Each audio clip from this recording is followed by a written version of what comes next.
Muy buenos días.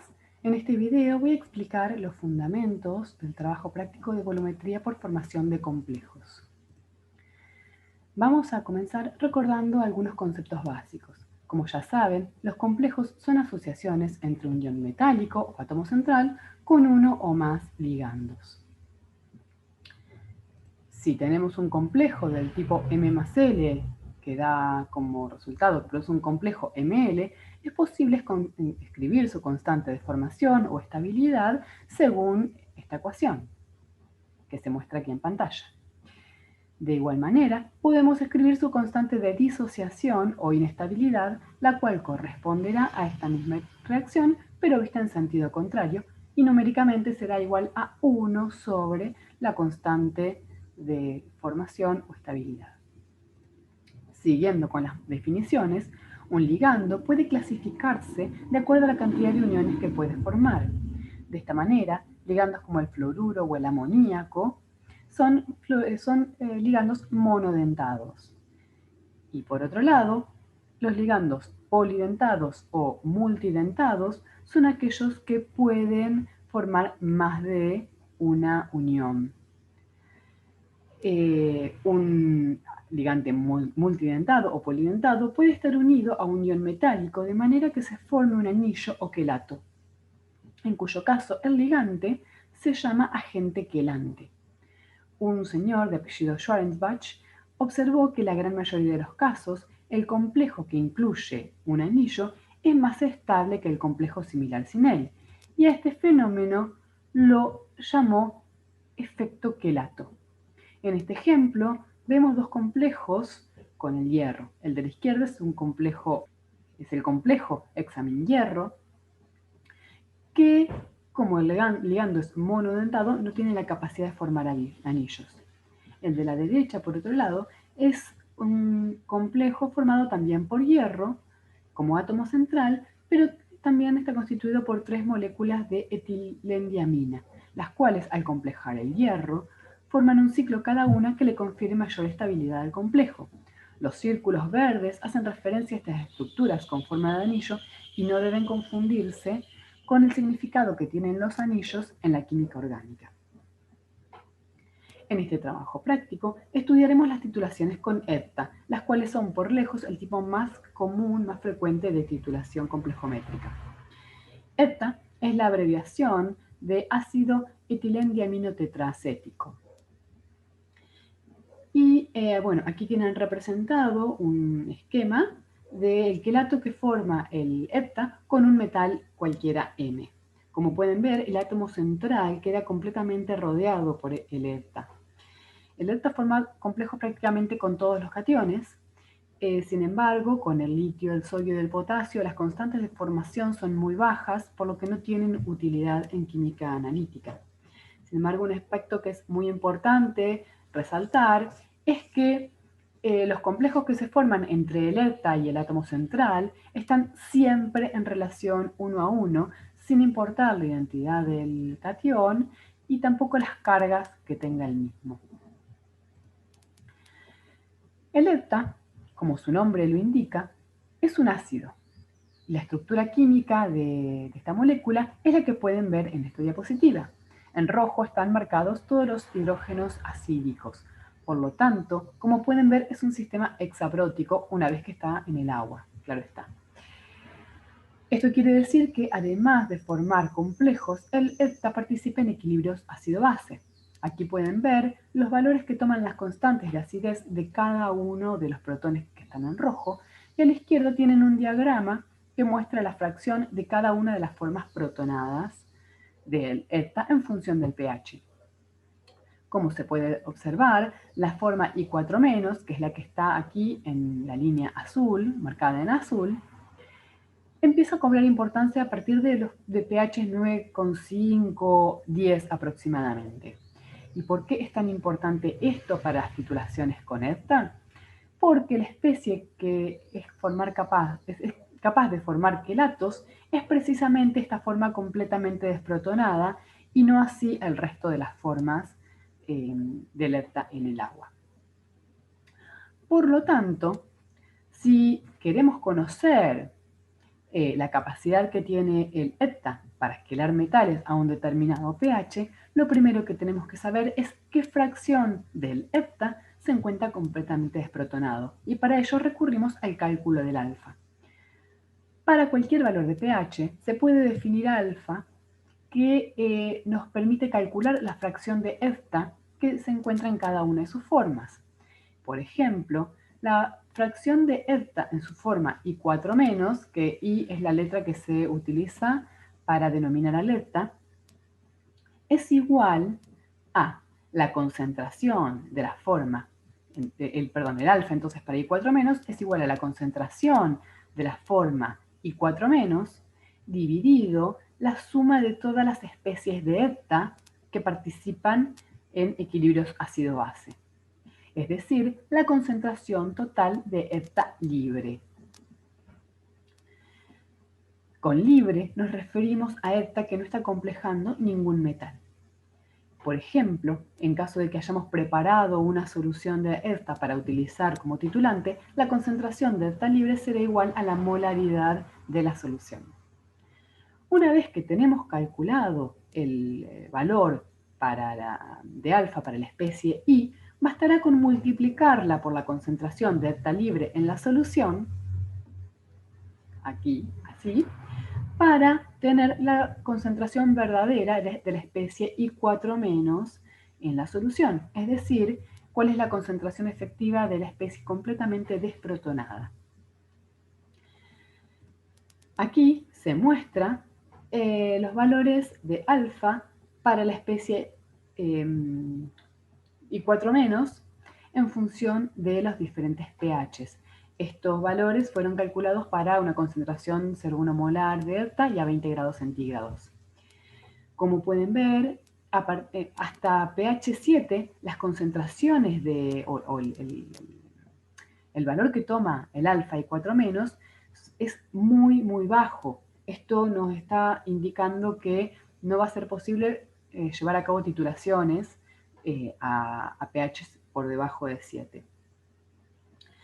Y cuando vemos que pasa por encima de 7, vemos que rápidamente empieza a aumentar y a partir de pH 10 ya la fracción de EPTA completamente desprotonado asciende a un 36%, o sea, la fracción es 0,36. Ya a pH 13, todo el EPTA se encuentra completamente desprotonado. Entonces, esto nos está diciendo que las titulaciones con EPTA van a tener que ser llevadas a cabo en pHs alcalinos o fuertemente alcalinos. Debido a que, como acabamos de ver, la concentración de la especie I4- es dependiente del pH, es muy útil trabajar con constantes de formación condicional. Y ahora los vamos a pasar a explicar.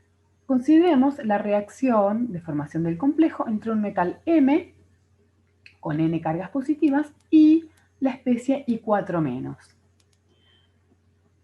Este equilibrio tiene asociada una constante de formación que será el cociente entre la concentración del complejo formado sobre el metal y el EPTA libre.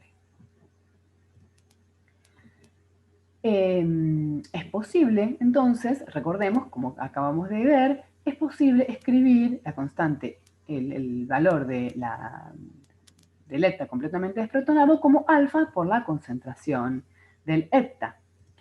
Podemos combinar estas dos ecuaciones, la de la de deformación y de la concentración de la especie I4-, para tener esta expresión de la constante de formación.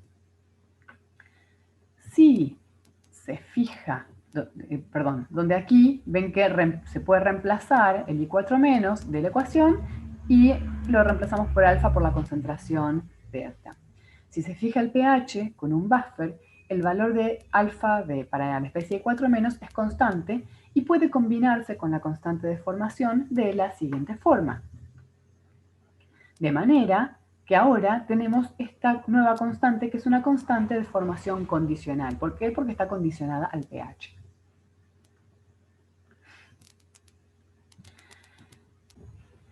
En este trabajo práctico realizaremos la determinación de calcio y magnesio en el agua utilizando EPTA como titulante.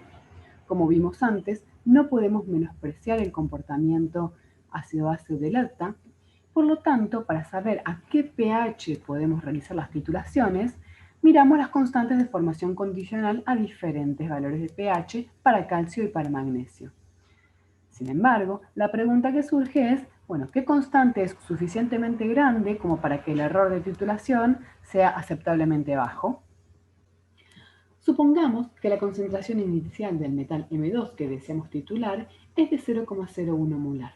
Antes de comenzar la titulación, la totalidad de M2+ estará en su forma libre, ya que aún no hemos agregado EPTA. Una vez que agregamos EPTA hasta el punto equivalente, la concentración de complejo será igual a la concentración inicial del metal menos la fracción disociada del complejo. Para que la reacción sea cuantitativa, en el punto equivalente se tiene que haber complejado al menos el 99,9% del metal M2. Es decir, que la fracción disociada tiene que ser igual o menor que 10 a la menos 3.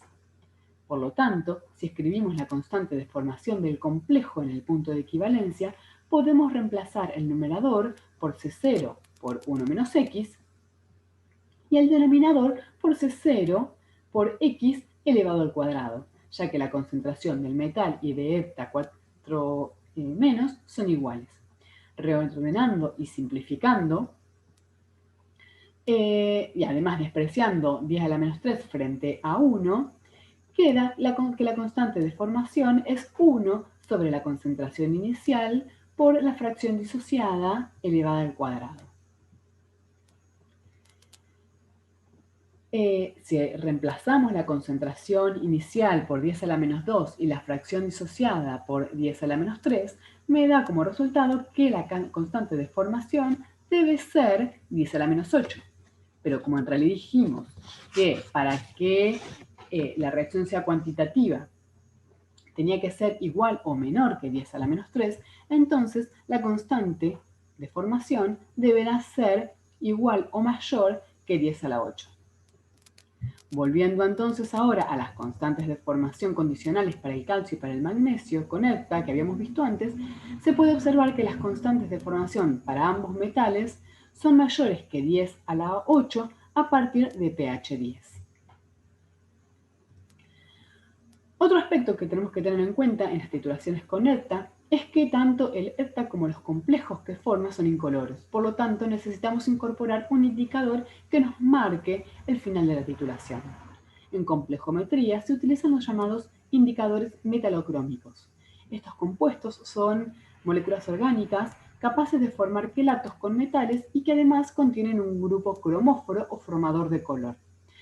De manera que tengan un color cuando el indicador está libre y otro color cuando el indicador está complejando un metal.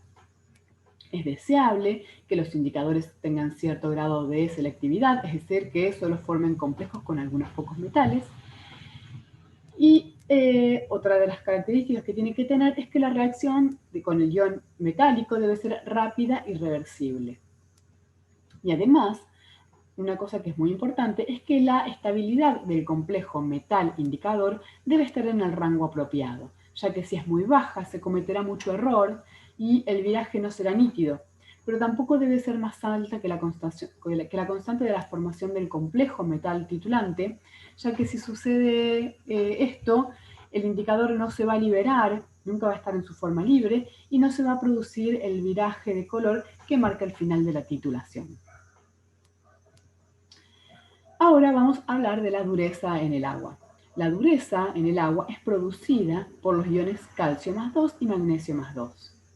La dureza puede diferenciarse en temporaria, que es la debida a bicarbonatos de calcio y magnesio que precipitan al calentarse, y la dureza permanente, que es la dureza debida a otras sales de calcio y magnesio. La suma de las durezas temporaria y permanente es la dureza total. Para determinar la dureza total en agua, se utiliza el indicador negro de diocromo T o NET, se abrevia como NET. Este indicador, al igual que el EPTA, tiene un comportamiento ácido-base y de acuerdo al grado de protonación que tiene diferentes colores. Para el indicador libre, a pH por debajo de 6,3, el color es rojo vino. Entre pH 6,3 y 11,6 aproximadamente es de color azul, y por encima de ese pH es de color anaranjado. Además, otra cosa que hay que tener en cuenta es que el indicador, cuando está formando complejos, es de color rojo vino. O sea, igual que el color por debajo de pH 6,3, perdón. Por lo tanto, el indicador también nos condiciona el pH de trabajo, ya que a pHs muy bajos, o muy ácidos o muy alcalinos, no vamos a poder percibir un cambio de color nítido. Como mencionamos antes, las constantes de formación del complejo metal indicador tienen que estar en un rango apropiado. A pH 10, la constante de formación del calcio net es 10 elevado a la 5,4 y la del magnesio net es de 10 a la 7. Si ordenamos de menor a mayor todas las constantes de formación que están en juego, vemos que la menor constante es la del calcio net, luego sigue la del magnesio net, a continuación está la del magnesio con el hepta y finalmente la del calcio con el hepta. Como vemos, la constante de formación del complejo calcio-net es demasiado baja para ser utilizada en una titulación. ¿Por qué? Porque va a producir un cambio de color muy poco nítido y además va a producir mucho error en la titulación, ya que el indicador, al ser una constante muy baja, se estaría liberando muy pronto y nos daría un error por defecto muy importante. Sin embargo, cuando vemos la constante de formación net magnesio, vemos que es casi 2 órdenes de magnitud mayor que la del net calcio. Y además es bastante próxima a la del hepta magnesio. Por lo tanto, resulta muy adecuada para realizar la titulación. El único problema que queda resolver entonces es que nos tenemos que asegurar que haya magnesio en el medio para que el indicador se compleje adecuadamente y nos indique un punto final nítido y próximo al punto equivalente. Esto se logra agregando una pequeña cantidad de magnesio en la solución de hepta antes de valorarla. El hepta no lo mencioné, pero no es un patrón primario, con lo cual sí o sí hay que valorarlo. Si agregamos el magnesio antes de la valoración del hepta, una vez que valoremos el hepta vamos a estar descontando esa pequeña fracción que ya está complejada. Así, cuando se lleve a cabo la titulación, con el agregado de las primeras gotas de titulante, todo el hepta del Erlenmeyer formará complejos con el calcio, ya que la constante de formación hepta-calcio es mayor que la constante de formación del hepta con el magnesio. Y de esta manera entonces se va a liberar el magnesio en la solución. Si la muestra únicamente contenía calcio, el magnesio liberado estará disponible para complejarse con el indicador, de manera que la solución se va a ir tornando de color rojo vino. Si la dureza de la muestra era debida tanto al calcio como al magnesio, con estas primeras gotas de indicador no se va a notar cambios porque el indicador ya va a estar previamente, luego del agregado del indicador, ya se va a poner de color rojo vino. Entonces, una vez que avanzamos con la titulación, por las diferencias en las constantes de formación entre el heptacalcio y el heptamagnesio, primero se va a complejar todo el calcio con el hepta que vamos agregando. En las proximidades del punto de equivalencia, dado que el magnesio forma complejos más estables con el hepta que con el indicador, el poco magnesio libre que quede se va a complejar con el hepta antes que con el indicador, de modo que el indicador irá virando de rojo vino a color azul. Una de las cosas que es importante también mencionar es el bloqueo de los indicadores. ¿Qué ocurre si un metal forma un complejo que es más estable con el NET, con el indicador, en este caso el NET, que con el ETA. Lo que va a ocurrir es que si el metal no libera al indicador, el indicador no va a virar de rojo a azul y eso va a ser independiente de la cantidad de ETA que se añada al sistema. Entonces, se dice que el indicador está bloqueado o que el metal bloquea al indicador. El NET se bloquea con diversos metales como el cobre, manganeso, níquel, cobalto, cromo, hierro más 3, aluminios y zinc. Sin embargo, generalmente cuando uno está evaluando la potabilidad de aguas, todos estos cationes suelen estar ausentes, pero se puede añadir sulfuro de sodio para precipitar sulfuros, aquellos sulfuros que son bastante insolubles, como el cobre, el manganeso y el hierro más 3, para evitar el bloqueo del indicador. Además de determinar la dureza total, muchas veces es necesario discriminar entre la dureza debida al calcio y la debida al magnesio. Consideremos los equilibrios de formación de hidróxidos de calcio y magnesio. Debido a que tienen la misma estequiometría, podemos realizar una comparación directa de sus KPS. Como puede verse, el hidróxido de calcio es mucho más insoluble, el hidróxido de magnesio es mucho más insoluble que el de calcio. La determinación de la dureza de calcio se lleva a pH 12. A ese pH la concentración de oxidrilos es 0,01 molar. Y si reemplazamos este valor de hidroxilos en los KPS, podemos ver que a ese pH, para que precipite el calcio, se necesita que la concentración de este ion en la muestra sea mayor a 0,055 molar, que son aproximadamente unos 2 gramos por litro, mientras que para que precipite el magnesio basta con una concentración de 1,8 por 10 a la menos 7 molar, es decir, 4 microgramos por litro. O sea que si agregamos oxidrilos en esas concentraciones, la cantidad de magnesio que queda en la solución es despreciable y podemos precipitar al hidróxido de magnesio y titular de esa manera el calcio que queda en la solución. ¿Qué indicador puedo utilizar para determinar la dureza de calcio? No puedo utilizar NET porque no tengo magnesio suficiente en la solución. Entonces, algunas otras opciones, aunque no son las únicas, son el calcón y la murexida. El calcón presenta un viraje de rosa chicle a azul puro en su punto final, que es un color muy similar al que presenta el NET en el punto final. Y la murexida vira de un color rosa salmón cuando está complejado y en el punto final muestra un color púrpura. Para la murexida especialmente, lo que se recomienda es considerar el punto final cuando agregados posteriores de ELTA no producen un cambio en el color del indicador. Nosotros en este trabajo práctico vamos a utilizar calcón. Finalmente, veremos los cálculos para cada caso. La dureza total se expresa como partes por millón de carbonato de calcio.